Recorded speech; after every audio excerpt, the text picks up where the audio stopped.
सभी साथियों को नमस्कार। व्हाट्सएप ऑफिशियल और पशु ज्ञान यूट्यूब चैनल पर आप सभी का स्वागत है।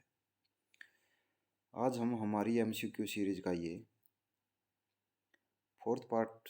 फिफ्थ पार्ट करने वाले हैं, जिसके अंदर हम DSSB VLI का जो एग्ज़ाम हुआ था उसके क्वेश्चन करने वाले हैं।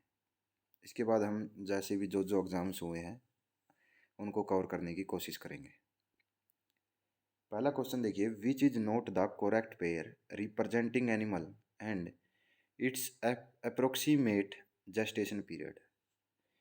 हमें बताना कि नीचे जो चार ऑप्शन दिए हुए हैं इसके अंदर जेस्टेशन पीरियड से रिलेटेड कौन सा ऑप्शन यहाँ पर गलत है। पहला देखिए, सीप का जो जेस्टेशन पीरियड होगा वह होगा 145 डेज। गोट के अंदर हमने पढ़ा हुआ है कि जो जेस्टेशन पीरियड होगा वह 5 मंथ और प्लस 5 डेज होता है। 5 मंथ्स प्लस 5 डेज होगा। और जो सीप होती है उसके अंदर यह है 5 मंथ्स माइनस 5 डेज होता है, मतलब कि 150 माइनस 5 145। इसका मतलब पहला ऑप्शन तो ठीक है बिल्कुल। बफेलो के अंदर यह है 10 मंथ प्लस माइनस 10 डेज होता है। इसका मतलब यह है 300 प्लस 310 डेज हो गया। नेक्स्ट आता है पिग के अंदर यह है 3 month plus 3 week plus 3 days. यह बनते आपके 114 डेज, मतलब कि 114 दिन या फिर 115 दिन। ये भी ऑप्शन ठीक है आपका। कैटल के अंदर यह लिखा हुआ है 300 डेज, लेकिन कैटल के अंदर 9 मंथ प्लस माइनस 9 डेज होता है। इसका मतलब 270 प्लस 9 हो सकता है या फिर माइनस 9 हो सकता है। यहाँ पर लिखा हुआ 300, इसका मतलब ये क्या होगा, आपका ऑप्शन गलत हो गया। और आंसर जो होगा हमारा ऑप्शन बी होगा, क्योंकि यह करेक्टली मैच नहीं है। जेस्टेशन पीरियड क्या होगा, फर्टिलाइजेशन से लेकर पशु की पर्चुरेशन तक का जो टाइम होता है वह क्या कहलाता है, जेस्टेशन पीरियड होगा। 6 मंथ के जेस्टेशन पीरियड के बाद जो अंदर काफ बन रहा है उसके ऑर्गन डेवलप होने शुरू हो जाते हैं, मतलब कि पशु को एक्स्ट्रा कंसनट्रेटेड फीड की ज़रूरत पड़ने लग जाती है, क्योंकि वहाँ पर पशु के जो ऑर्गन्स है डेवलप होने शुरू हो जाते हैं।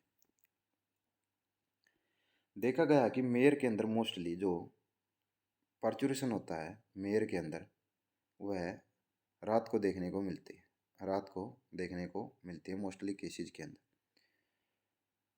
जो फैल होती है उसके अंदर हमें साइलेंट हीट देखने को मिलती है। साइलेंट हीट देखने को मिलती है। साइलेंट हीट का मतलब कि पशु की वजाइना से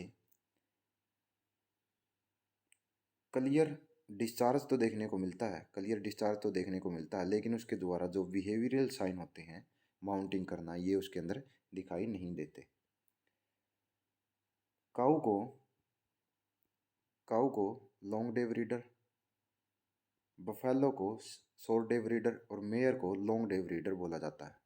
लॉन्ग डे ब्रीडर बोला जाता है। अब अगर देखना हो कि कितने महीने तक की पीडी कर सकते हैं हम, अगर हम रेक्टो वेजाइनल टेक्निक हम मेनली यूज करते हैं किसके अंदर, बोवाइंस के अंदर। और 3 मंथ्स के बाद हम क्या करते हैं, पीडी करते हैं, प्रेगनेंसी डायग्नोस करते हैं। लेकिन कोकिंग ऑफ टेल यूज की जाती है कैमल के अंदर पीडी के लिए। कोकिंग ऑफ टेल पीडी के लिए किसके अंदर यूज की जाती है, कैमल के अंदर। इसमें कैमल ऊपर की तरफ अपनी पूंछ को क्या रखता है, उठाए रखता है। नेक्स्ट क्वेश्चन देखते हैं। When an animal is made to fall down and its leg tied, then this is called। Sedation का मतलब क्या होगा, अगर पशु बहुत ही फ्यूरियस हो चुका है उसको सेडेटिव दिया जाता है, उसको सेडेशन दिया जाता है, जैसे कि इंजेक्शन सीक्वेल, तो उसको बोला जाता है सेडेशन। रिस्ट्रेंट किसको बोला जाता है, जब पशु को हम काबू करते हैं, मान लीजिए बुल नोज रिंग के द्वारा या फिर घोड़ों के अंदर ट्विच के द्वारा, उसको रिस्ट्रेंट बोला है। अनेस्थीसिया मतलब कि पशु को बेहोश करना, अनेस्थीसिया दिया जाता है किसी भी ऑपरेशन से पहले। और अनेस्थीसिया से पहले पशु को क्या दिया जाता है, पशु को दिया जाता है ताकि लार की मात्रा कम निकले, एंटीसियालोगोगस दिया जाता है इंजेक्शन के रूप में। एट्रोपिन एडमिनिस्ट्रेट किया जाता है पशु के अंदर। तो इसका ऑप्शन हो गया हमारा कास्टिंग। कास्टिंग का मतलब क्या होगा, पशु को गिराना। पशु को गिरा कर उसके टांगों को क्या कर दिया जाता है, बांध दिया जाता है। क्या कर दिया जाता है, बांध दिया जाता है किसी भी ऑपरेशन से पहले, या फिर एमपीडी करते हैं। आजकल तो पशु जब खड़ा हो तभी उसको एमपीडी कर दी जाती है, लेकिन पहले पशु को गिराया जाता था। उसके लिए एमपीडी के लिए मीडियल पैटेलर लिगामेंट डेस्मोटोमी के लिए कास्टिंग की जाती है। या फिर पशु के हूव्स को ठीक करना हो, या फिर किसी प्रकार की सर्जरी है उसको करना हो, उसके लिए कास्टिंग की जाती है।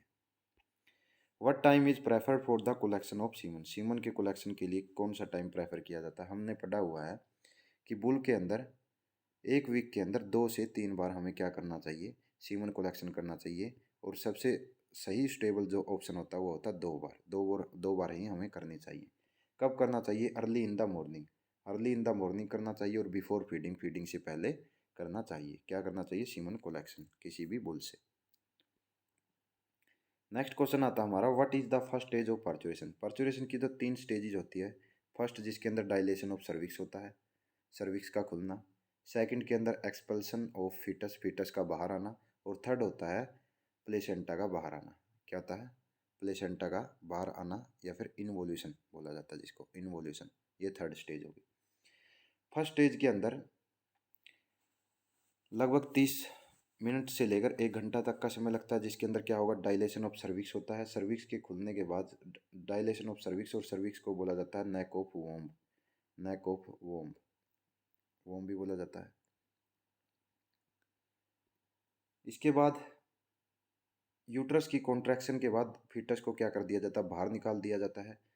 और फीटस के बाहर आने के बाद प्लेसेंटा को लास्ट स्टेज के अंदर क्या कर दिया जाता है, बाहर निकाल दिया जाता है। सबसे पहले जो वाटर बैग आता है उसको बोला जाता है फॉल्स वाटर बैग। वो कैसा होगा, वो उसको बोला जाता है एलेंटोइस। इसके बाद आता है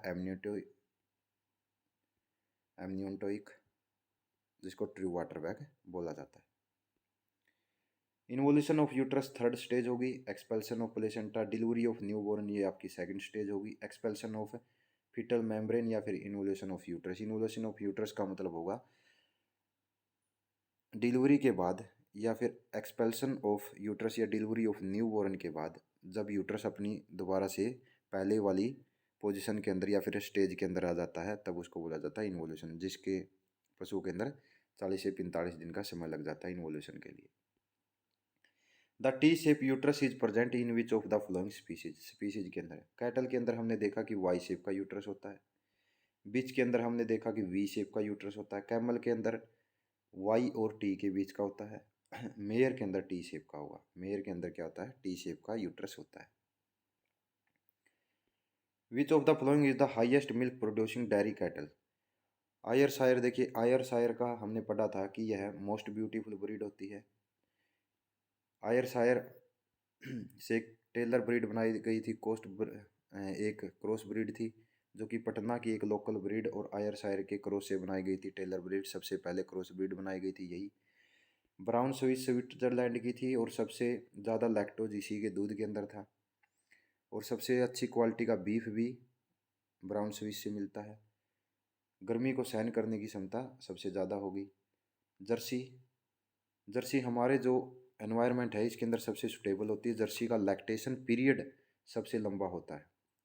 लैक्टेशन पीरियड सबसे स्मॉलेस्ट ब्रीड होती है कैटल की, एग्जोटिक कैटल ब्रीड। और जर्सी के अंदर फैट परसेंटेज सबसे ज़्यादा होती है एग्जोटिक जितनी ब्रीड है उनके अंदर। तो इसका आंसर आ गया हमारा होल्स्टीन फ्रीजियन, क्योंकि एचएफ सबसे भारी होती है, हैवीएस्ट होती है। और सबसे ज़्यादा लैक्टेशन यील्ड सबसे ज़्यादा होता है एचएफ का, लेकिन लैक्टेशन पीरियड होता है सबसे ज़्यादा जर्सी का।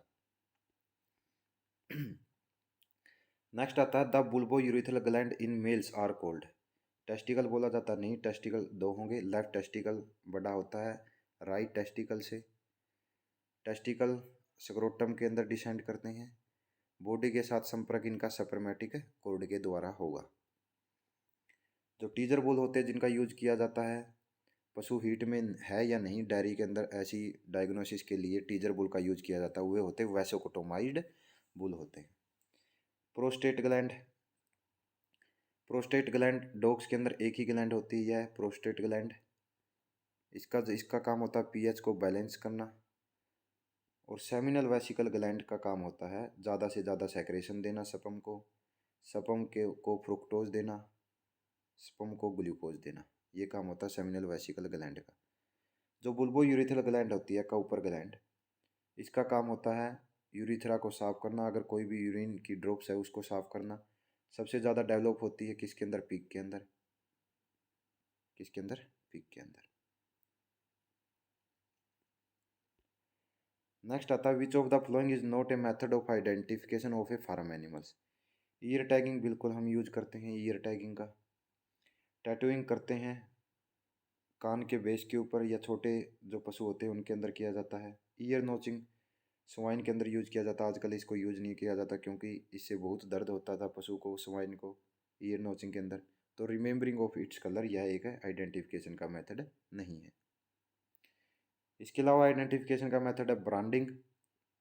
हॉट ब्रांडिंग, जिसके अंदर जो पीछे वाली टांगे हैं वहाँ पर जांग वाले एरिया के अंदर हम किसी भी लोहे की रोड से क्या करते थे, वहाँ टिश्यू को डैमेज कर देते थे और वहाँ पर एक परमानेंट स्कार बन जाता था। एक होता था हमारा कोल्ड ब्रांडिंग, जिसके अंदर हम लिक्विड नाइट्रोजन -196 डिग्री सेल्सियस पर यूज करते थे। सॉलिड CO2 भी यूज करते थे, जिसको ड्राई आइस बोला जाता था, -79 डिग्री सेल्सियस पर, जो कि घोड़ों के अंदर यूज किया जाता था। The failure of testis to descend in the scrotal sac is called. उसको बोला जाता है क्रिप्टोरचाइडिज्म। कुछ ऐसे एनिमल्स भी होते हैं जिनके अंदर जो टेस्टिकल होते हैं वो एब्डोमेन कैविटी के अंदर ही रहते हैं, स्क्रोटम में नहीं आते, उनको बोला जाता है टेस्टिकोंडा एनिमल। उनके अंदर जो भी सारी प्रोसेस होती है वह सेम चलती रहती है। मोनोक्रिक, जिसके अंदर एक टेस्टिकल स्क्रोटम में रहता है, एक एब्डोमेन के अंदर रहता है, मोनोक्रिक बोला जाता है। फ्री मार्टिन कब बोला जाता है? फ्री मार्टिन जब बोला जाता है, मान लीजिए डाइजाइगोट बना, उसके अंदर एक मेल और एक फीमेल बन जाते हैं, तो मेल के टेस्टोस्टेरोन हार्मोन के प्रभाव के कारण जो फीमेल होती है वो उसके ऑर्गन डेवलप नहीं हो पाते और जो फीमेल पैदा होती है वो स्टीराइल पैदा होती है, जिसको क्या बोला जाता है? फ्री मार्टिन बोला जाता है। इम्पोटेंशिया कोंडाइन हमने बताया था, यह मेल के अंदर स्टीरिलिटी के लिए, मेल के अंदर जब स्पर्म कोई जैकुलेट नहीं कर पाते, क्या मेल इम्पोटेंशिया, उनकी पोटेंसी ही खत्म हो जाती है माउंटिंग करने की, इम्पोटेंशिया कोंडाई। स्क्रोटल हिरनिया के अंदर क्या होगा? कोई भी इंटेस्टाइन का पार्ट है वो स्क्रोटम के अंदर आ जाता है, उसको बोला जाता है स्क्रोटल हिरनिया। नेक्स्ट आता है the study of male reproductive system is called nephrology. बोला जाता है किडनी की फंक्शनल यूनिट कौन सी होती है? वो होती है नेफ्रॉन। और नेफ्रॉन की स्टडी को बोला जाता है नेफ्रोलॉजी, और नेफ्रॉन की स्टडी करने वाले को बोला जाता है नेफ्रोलॉजिस्ट। गायनेकोलॉजी का मतलब होगा फीमेल रिप्रोडक्टिव सिस्टम के बारे में स्टडी। इम्यूनोलॉजी का मतलब होता है इम्यूनिटी के बारे में स्टडी। और एंड्रोलॉजी का मतलब होता है मेल रिप्रोडक्टिव सिस्टम के बारे में पढ़ना, andrology. Which milking method should be avoid wheel milking. जब दूध निकाला जाता है तब कौन सा मेथड यूज नहीं करना चाहिए? फुल हैंड मिल्किंग बिल्कुल बढ़िया मेथड है, जिसको फिस्टिंग मेथड भी बोला जाता है। स्ट्रीपिंग बोला जाता है चुटकी के सहारे, मतलब कि जब पशु के जो टीथ है वह छोटे होते हैं सीप और सीप के अंदर, या फिर मिल्किंग मशीन मिल्किंग के बाद जब दूध रह जाता है उसको स्ट्रीपिंग के द्वारा निकाल दिया जाता है। मशीन मिल्किंग ये भी बहुत बड़ा हार्ड हो तो वहाँ पर ये यूज किया जाता है मशीन मिल्किंग। नकलिंग, नकलिंग को बोला जाता है अंगूठा विधि। यह सबसे बैड मेथड है क्योंकि इससे अंगूठे के दबाव के कारण जो टीथ के अंदर सेल्स होती है, मसल्स होती है, वो क्या हो जाती है? डैमेज हो जाती है। टीथ टिश्यूज है वो डैमेज हो जाता है, जिसके कारण टीथ के अंदर फाइब्रोसिस या फिर मेस्टाइटिस हो जाता है। Knuckling method. How many times should milking to be done? सबसे पहले देखिए, अगर सुबह आप 6 AM के ऊपर दूध निकालते हैं तो शाम को 6 PM पर ही निकालना चाहिए। 12 घंटे का समय सबसे बेस्ट माना गया है। तो मिल्किंग कितनी बार करनी चाहिए? 2 से 3 बार करनी चाहिए विद रेगुलर इंटरवल्स। 2 से 3 बार ज़्यादा से ज़्यादा करनी चाहिए। अगर ज़्यादा जैसे HF गाय है तो उसके अंदर 3 बार, सुबह, दोपहर को और शाम को 3 बार करनी चाहिए। बेस्ट होता है 2 बार। 12 घंटे का इंटरवल होना चाहिए। दूध निकालने के लिए ज़्यादा से ज़्यादा 5 से 7 मिनट लगनी चाहिए। लेफ्ट साइड में बैठकर दूध निकाला जाता है। जो काऊ होती है उसके अंदर जो दूध का जो 4 टीथ होते हैं और हिंड टीथ होते हैं, उनके अंदर रेशो होगा 3:2 और बफ के अंदर 2:3 होता है, 2:3 होगा। 5 से 7 मिनट का समय लगना चाहिए। उसके बाद 15 से 20 मिनट निकालने के बाद दूध पशु को बैठने नहीं देना चाहिए, क्योंकि वहाँ पर जो टीथ और फिश होता है वो खुला होता है, जिसके कारण बैक्टीरिया अंदर चले जाते हैं और मेस्टाइटिस हो जाता है पशु को। रेजिडुअल मिल्क बिल्कुल नहीं छोड़ना चाहिए, मतलब दूध जब टीथ के अंदर रह जाता है उसको बोला जाता है रेजिडुअल मिल्क, उसको नहीं छोड़ना चाहिए, क्योंकि इससे टीथ के अंदर क्या होता है, मिल्क स्टोन बन जाते हैं। नेक्स्ट आता है which method is used for the diagnosis of pregnancy in goats. Goats के अंदर क्यूबोनी टेस्ट यूज किया जाता है मेयर के अंदर, जिसके अंदर प्रोजेस्टेरोन लेवल टेस्ट किया, एस्ट्रोजन लेवल टेस्ट किया जाता है क्यूबोनी के अंदर। रेक्टल पैल्पेशन यूज किया जाता है, रेक्टो वेजाइनल टेक्निक यूज की जाती है बोवाइन के अंदर, बोवाइन के अंदर। ए से जेड टेस्ट भी यूज किया जाता है मेयर के अंदर। एब्डोमन पैल्पेशन का यूज किया जाता है शीप और गोट के अंदर, एब्डोमन पैल्पेशन। नेक्स्ट आता है आपका which of the following is called as the neck of the womb. Neck of the womb बोला जाता है किसको, सर्विक्स को, सर्विक्स को बोला जाता है। सर्विक्स का नेक ऑफ वोम बॉडी और यूट्रस। यूट्रस देखिए, यूट्रस के पार्ट होंगे फैलोपियन ट्यूब, वेजाइना जो कि कोपुलेशन ऑर्गन का काम करता है और बर्थ करनाल का काम करेगा। फैलोपियन ट्यूब जिसके 3 पार्ट होते हैं, इनफंडिबुलम, एम्पुला, इस्थमस, एम्पुला और इस्थमस। जो फर्टिलाइजेशन होता है वह एम्पुला के अंदर या फिर एम्पुलरी इस्थमस जंक्शन के ऊपर होता है। यूट्रस, हमने यूट्रस की शेप बता दी। बाईपार्टाइट जो कि काऊ के अंदर होंगे, बाईपार्टाइट, बाईकोरोनेट, और इसके अलावा डुप्लेक्स, डुप्लेक्स जो कि रैट के अंदर होगा। यूट्रस का प्रकार होते हैं। Silent heat is observe in which of the following, ये देखा जाता है वो फैलो के अंदर। मेयर के अंदर देखी जाती है फॉल हीट। मेयर के अंदर कौन सी देखी जाती है, फॉल हीट। जैसे ही फॉलिंग होती है मेयर की, उसके जस्ट 7 से 10 दिन के बाद दोबारा से मेयर हीट में आ जाती है, उसको बोला जाता है फॉल हीट। एक होती है फॉल्स हीट, पशु प्रेग्नेंट होता है लेकिन फिर भी डिस्चार्ज देता रहता है, उसको बोला जाता है false heat. The break in the continuity of a bone is known as, उसको बोला जाता है फ्रैक्चर। बोन की कंटिन्यूटी के अंदर ब्रेक आ जाए उसको बोला जाता है फ्रैक्चर। नेक्स्ट आता है हमारा टिश्यू के अंदर आ जाए तो उसको बोला जाता है वुंड। साइनस होगा एक खाली जगह जहाँ पर हवा भरी रहती है, उसको बोला जाता है sinus. Which method of artificial insemination is used in cattle and buffalo. Buffalo के अंदर यूज किया जाता है रेक्टो वेजाइनल मेथड। 3 मंथ की पीडी की जाती है रेक्टो वेजाइनल टेक्निक से। वेजाइनल स्पेकुलम मेथड यूज किया जाता है शीप और गोट के केस में। कोरक स्क्रू मेथड यूज किया जाता है स्वाइन के केस में, पिग के केस में, क्योंकि पिग के केस में जो सर्विक्स होती है या फिर स्वाइन का पेनिस होता है वो कोरक स्क्रू शेप का ही होता है। वेजाइनल मेथड यूज किया जाता है मेयर के केस में, और मेयर के केस में लैंडमार्क ऑर्गन होता है वो क्या होगा, ओवरी होता है। वेजाइनल मेथड के अंदर ओवरी होगा। जैसे रेक्टो वेजाइनल टेक्निक के अंदर लैंडमार्क ऑर्गन कौन सा होता है, सर्विक्स होता है, मतलब कि सर्विक्स को पहले पकड़ा जाता है, फिर देखा जाता है कि यूट्रस के अंदर बच्चा है या नहीं। The bunch of grape shaped ovary is present in. Mayor के अंदर जो ओवरी होती है वो कैसी होती है, किडनी शेप या बीन शेप। काऊ के अंदर कैसी होती है, काऊ के अंदर होती है एलमंड शेप। शीप के अंदर भी कैसी होती है, टिपिकल एलमंड शेप। और शो के अंदर होगी कैसी, बंचीज ऑफ ग्रेप्स। डॉग्स के अंदर कैसी होती है, डॉग्स के अंदर होती है ओवल शेप। बफेलो के अंदर होती है ओवल शेप। और शो के अंदर होगी मलबरी शेप या फिर बंचीज ऑफ ग्रेप्स, और बंचीज ऑफ ग्रेप्स ही मिलती है पोल्ट्री के अंदर। और पोल्ट्री के अंदर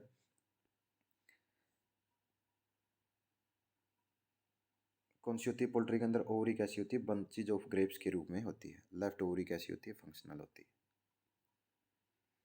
नेक्स्ट आता है the thawing temperature for the frozen semen is.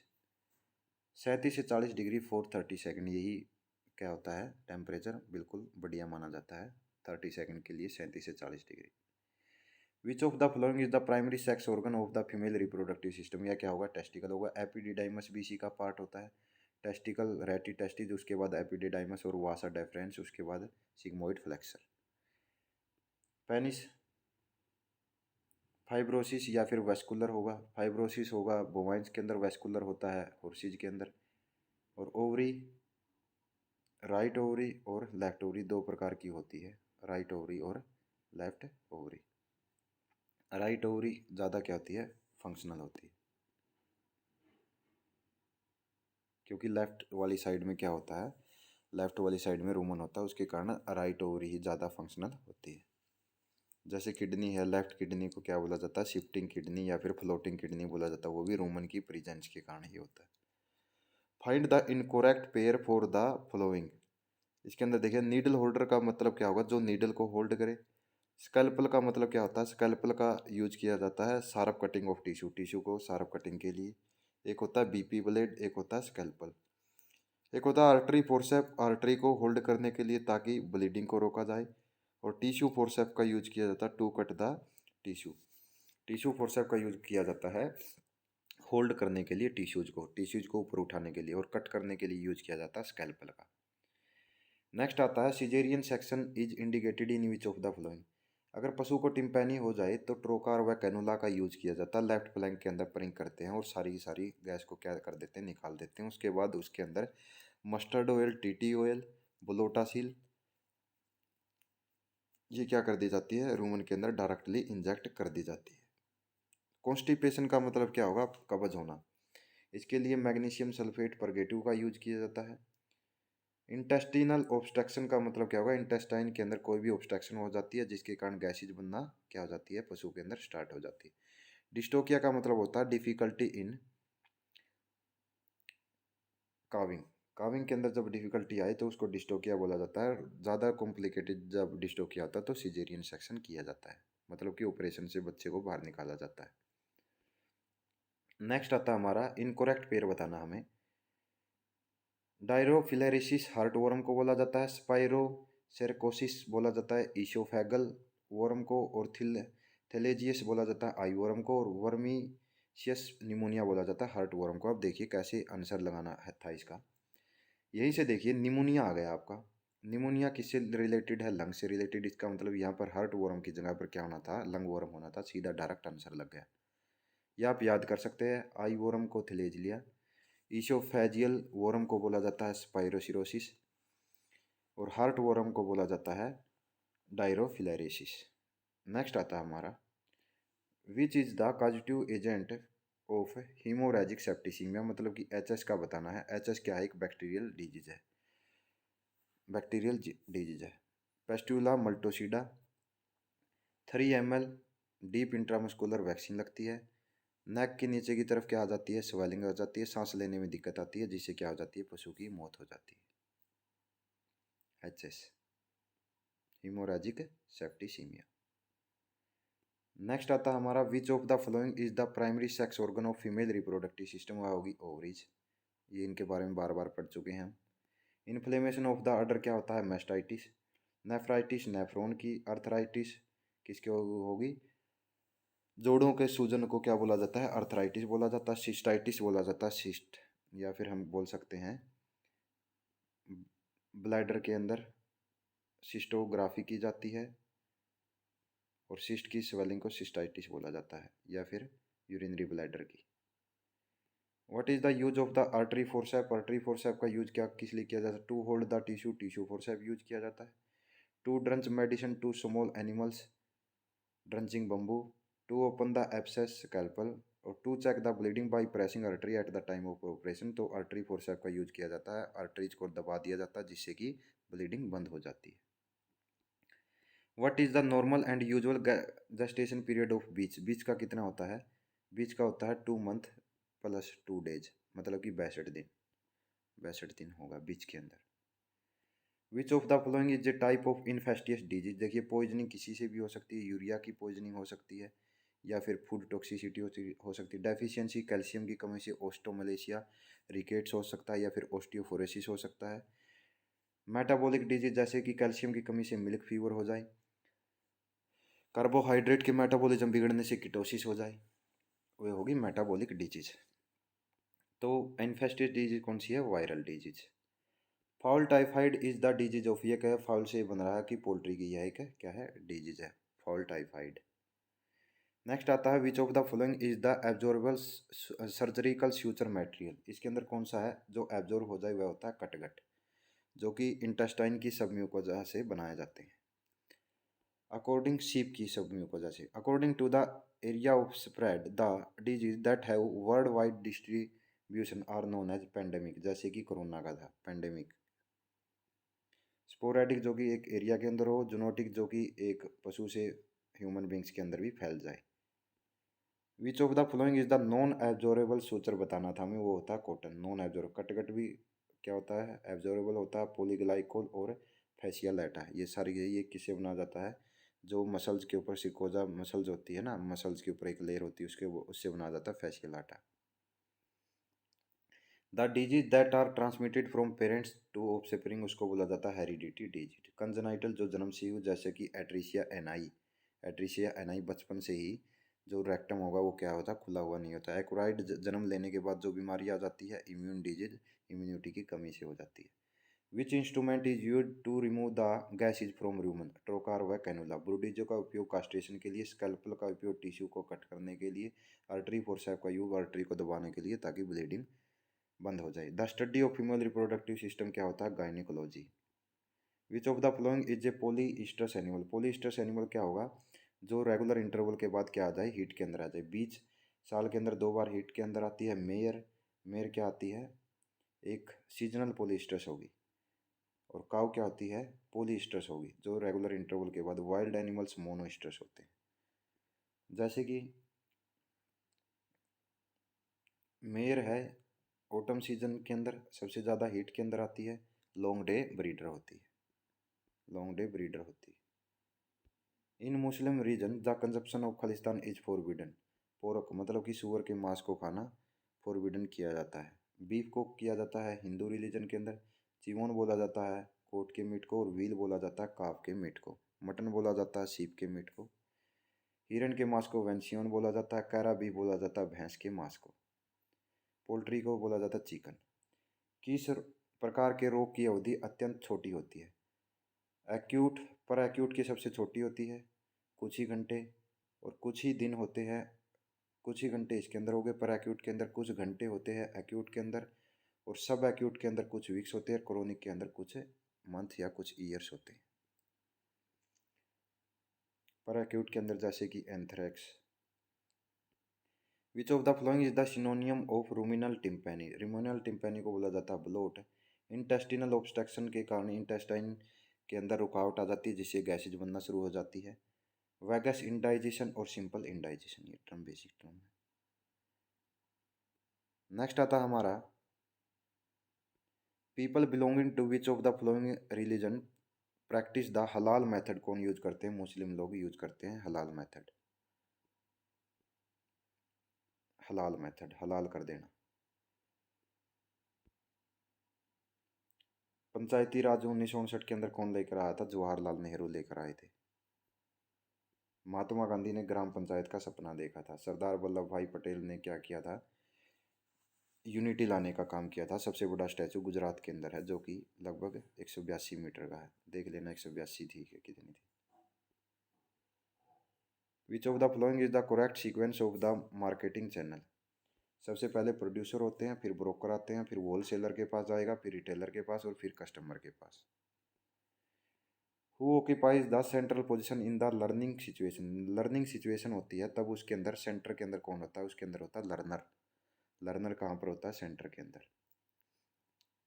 The tendency of a man to consider his own culture superior than other is known as, उसको बोला जाता है एथनोसेंट्रिज्म। जो अपने कल्चर को क्या बताए, दूसरों से अच्छा बताए, उसको बोला जाता है एथनोसेंट्रिज्म।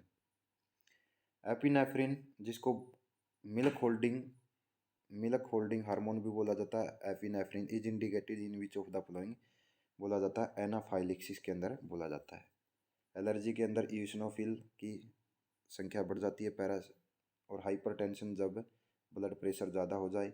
अस्थमा, ब्रोंकोडाइलेटर का यूज किया जाता है ठीक करने के लिए। सल्ब्यूटामोल, टर्ब्यूटालिन ये यूज की जाती है। Which of the flowing food preservative is commonly use in commercial pet food, benzoic acid का यूज किया जाता है फूड प्रिजर्वेशन के लिए। बोरिक एसिड का यूज किया जाता है आंखों के अंदर कोई इन्फेक्शन हो जाए उसको दूर करने के लिए। सैलिसाइलिक एसिड का यूज किया जाता है एस्प्रिन के अंदर। What is the average yield of bird and average bleeding time for cattle during its slaughter, slaughter के दौरान। एवरेज यील्ड ऑफ वर्ल्ड कितना मिलता है, 10 से 12 किलो, और स्लॉटरिंग कितनी देर के अंदर हो जाती है, 6 मिनट के अंदर। नेक्स्ट देखते हैं, which of the following is not the type of extension teaching method? Mass method, group of peoples होंगे, इंडिविजुअल, हर एक एक बंदे को उसको एजुकेट किया जाएगा, बताया जाएगा मेथड के बारे में, ग्रुप के अंदर बताया जाएगा। यहाँ पर क्वालिटी के अंदर ये क्वालिटीज़ का मेथड नहीं होता। मास के अंदर एक ग्रुप, बहुत सारे लोगों को, ग्रुप के अंदर कुछ लोगों का ग्रुप, इंडिविजुअल के अंदर हर एक बंदे को फ़ोन करके बताना, लेटर भेजना, ये मेथड होता है। Which of the following is A prodrug? Prodrug कौन सा है? इसके अंदर होगा एनाप्रिल। एम्पिसिलिन एंटीबायोटिक है, प्रोडिनिसोलोन स्टीरॉयड है। Which of the following toxic principle is present in the castor beans? Castor beans के अंदर कौन सा होगा? रीसिन होता है। गोसीपोल कॉटन के अंदर होगा। मिमोसिन सुबाबिल के अंदर होता है। Veal is the meat of? Calf का होगा मीट, और कैटल का होता है बीफ, पोरक होता है सुअर का, और डियर का होता है वेंशियन। श्वेत क्रांति का जनक किसको बोला जाता है? वर्गीज क्यूरन को बोला जाता है। एम एस स्वामीनाथन को भारत के अंदर बोला जाता है हरित क्रांति का जनक।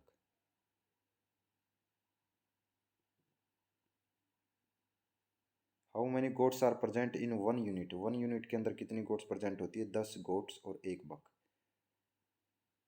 10 गोट और एक बक होना चाहिए एक गोट यूनिट के अंदर। लेकिन जो हमारे हरियाणा के अंदर स्कीम चल रही है उसके अंदर यूनिट स्टैब्लिश की जाती है 15 गोट और एक बक की। Which option is the correct pair showing in an animal and it's chromosome number? सीप के अंदर 54 हमने याद किया था, एस एच, ये 4 की शेप का, ये 5 की शेप का है, तो 54 ये तो सही है। हॉर्सेज के अंदर 60, कैटल के अंदर 60 होती है। हॉर्सेज के अंदर कितने होते हैं? 64। Who is regarding as the father of extension education? किसको बोला जाता है? जेपी लेगन्स को बोला जाता है father of extension education. Which of the following act as a haemocoagulant? Haemocoagulant के लिए इथमसिलेट यूज किया जाता है। ऑपरेशन पल्ट को किस वर्ष शुरुआत की गई? 1970 के अंदर। Which of the following are consider as the first ones to adopt any idea? उनको बोला जाता है इनोवेटर्स। जो कोई आइडिया आता है तो उसको सबसे पहले ही अपनाकर रिस्क लेते हैं, innovators. Which of the following animals has the highest dressing percentage? Highest dressing percentage होती है पिग की। किसकी होती है? पिग की। Piglet anaemia occur due to the? Piglet anaemia हो जाता है डेफिशिएंसी ऑफ आयरन। यही कारण है कि जब फैरोइंग होती है, फैरोइंग के बाद जब पिगलेट दूध लेना स्टार्ट करते हैं, इससे जो शो होती है उसके अंदर आयरन की कमी हो जाती है। इसी कारण से आयरन का पेस्ट लगाया जाता है किसके ऊपर? जो टीट्स होते हैं सूरी के, सो के, उसके ऊपर आयरन का पेस्ट लगा दिया जाता है ताकि पिगलेट जब दूध को शक करे तो उसके साथ आयरन का कुछ अंश उनके साथ अंदर चला जाए और उनके अंदर पिगलेट एनीमिया न हो। About the time period for the incubation of a chicken eggs in setter के अंदर और हैचर के अंदर कितने कितने दिन रखा जाता है? सेटर के अंदर रखा जाता है 18 दिन, और 3 दिन रखा जाता है हैचर के अंदर। 18 और 3। The following are disease that affect poultry, which of them is not a disease called by virus? Virus के कारण कौन सी नहीं होती? रानीखेत वायरस के कारण होती है, बिल्कुल। मैरेक्स डीडी हार्पस वायरस के अंदर, फाउल एवियन इन्फ्लुएंजा के कारण, और पोलोरम होता है, यह एक क्या होती है? बैक्टीरियल डिजीज होती है। रानीखेत के अंदर लसोटा और मुक्तेश्वर स्ट्रेन यूज की जाती है। पैरामिक्जो वायरस के कारण रानीखेत होती है। The most essential immuno acid necessary for cats? Cats के लिए कौन सी होती है? टाउरिन। लाइसिन किसके अंदर होगी? ग्रेन्स के अंदर। मिथायोनिन किसके अंदर होता है? वूल के अंदर। सल्फर कंटेनिंग अमीनो एसिड है methionine. Which of the following is not the local breed of cattle in India? गिर गुजरात की है, साहिवाल मोंटगोमरी पाकिस्तान की है, और रेड सिंधी सिंध एरिया के पंजाब की है। जर्सी एग्जोटिक ब्रीड है जो कि जर्सी आइलैंड की है ये ब्रीड। रेड सिंधी के बारे में हमने बता रखा है, सिंध एरिया के अंदर मिलती है। साहिवाल का जो डेवलप होता है, वेल डेवलप होता है, सबसे ज़्यादा दूध देती है। गिर का जो लैक्टेशन पीरियड है सबसे लंबा होगा, ड्रूपिंग ईयर्स होते हैं इसके, रोती हुई गायें इसको बोला जाता है। रेड सिंधी से राठी बनाई गई है, और राठी को गरीब की गायें बोला जाता है। फैट परसेंटेज रेड सिंधी के अंदर ज़्यादा होती है।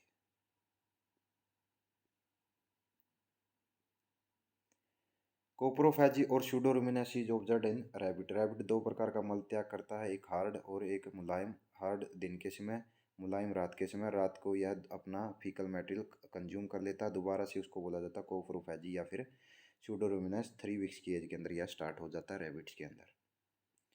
Which of the following carries the genetic information of the individual DNA. Which ovary and oviduct is functional in hen. Hen के अंदर लेफ्ट ओवरी और लेफ्ट ओविडक्ट क्या होते हैं, फंक्शनल होते हैं, और इनके अंदर इनफंडिबुलम के अंदर ही फर्टिलाइजेशन हो जाता है। इनफंडिबुलम के बाद मैग्नम पार्ट आता है, मैग्नम के बाद इस्थमस आता है, और इस्थमस के बाद यूट्रस, और उसके बाद क्लोइका के द्वारा ओवी पोजिशन के माध्यम से अंडे को बाहर निकाल दिया जाता है। सबसे ज़्यादा समय तक यूट्रस के अंदर रहता है और सबसे बड़ा पार्ट होता है magnum. Which of the following is not the approximate principle of the food. क्या नहीं होता, ऑक्सीजन नहीं होता, वाटर भी होगा। कितनी, 30 से 35 लीटर वाटर हर रोज़ कैटल कंज्यूम करता है। क्रूड फाइबर CF और crude protein. Crude protein straw के अंदर 0% होता है। What is the incubation period in chicken eggs. 21 day, 18 दिन सेटर के अंदर रहता है और 3 दिन हैचर्स के अंदर रहता है। Which of the following represent the correct description of a hybrid species. देखिए, टाइगोन का मतलब क्या है, टाइगर और लाइन। टाइगर मेल और लाइन क्या है, female. Which chicken breed is famous for the meat. Kadaknath का मीट होगा ना, वो काले रंग का होता है जिसके अंदर आयरन की अधिकता होती है। मध्य प्रदेश के अंदर यह मिलता है। काला मासी भी बोला जाता है। लैग हॉर्न अपने लेइंग है, 310 से 320 अंडे देता है, सबसे बढ़िया लेयर है। बर्मा एशिया की सबसे लाइटेस्ट ब्रीड है, बर्मा और Cochin. How much is the adequate concentrate level for the production ration of the जैबू कैटल। जैबू कैटल के लिए 2.5 किलो मिल्क के ऊपर 1 किलोग्राम क्या देना चाहिए, कंसनट्रेट देना चाहिए। 2.5 किलो के ऊपर 1 kilo. Who is the father of genetics, Gregor John Mendel, ये आपको पता है। Which of the following is the fellow breed with the highest fat percentage. Bhadawari के अंदर जो कि 14% होती है। नीली रावी को पंचकल्याणी बोला जाता है, सबसे कम fat percentage. Surti most docile होती है, और मुर्रा के अंदर लैक्टेशन यील्ड सबसे ज़्यादा होता है। लैक्टेशन पीरियड सबसे ज़्यादा मेहसाना के अंदर होगा, और मेहसाना सुरती और मुर्रा की क्रॉस होती है। Which of the following pair is not correct about the anti nutritional factor. Groundnut cake, मूंगफली के अंदर एफ्लाटॉक्सिन होता है, बिल्कुल सही। सुबह बुल के अंदर मिमोसिन होता है, ये भी ठीक है। कॉटन सीड के अंदर गोसीपोल होता है, ये बिल्कुल ठीक है। सोयाबीन के अंदर ऑक्जेलेट, ये बिल्कुल गलत है। The deficiency of fluorine leads to. Fluorine की कमी से क्या हो जाता है, डेंटल कैरीज हो जाता है। डेंटल कैरीज हो जाता है। Who propose the double helix model of DNA, Watson and Crick. What is the scientific name of zebu cattle. Zebu cattle का होता है बोस इंडिकस। बोस टाइवरस होता है एक्जोटिका। बुल्बस बुल्विस होता है बुफेलो का, और कैपरा हिरकस किसका होता है, गोट का। ओविसेरीज होता है शीप का। विच of the following scientist propose the theory of natural selection, Charles Darwin. Watson और क्रिक ने डबल हेलिक्स स्ट्रक्चर दी थी। जेनेटिक्स का फादर मेंडल को बोला जाता है। रॉबर्ट हुक ने सेल की खोज की थी, मरी हुई सेल की खोज, और जीवित जो सेल थी उसकी खोज की थी किसने, ल्यूवेन हॉक ने। आज का सेशन हमारा यहीं पर समाप्त होता है। आशा करता हूँ सभी को पसंद आया होगा। धन्यवाद।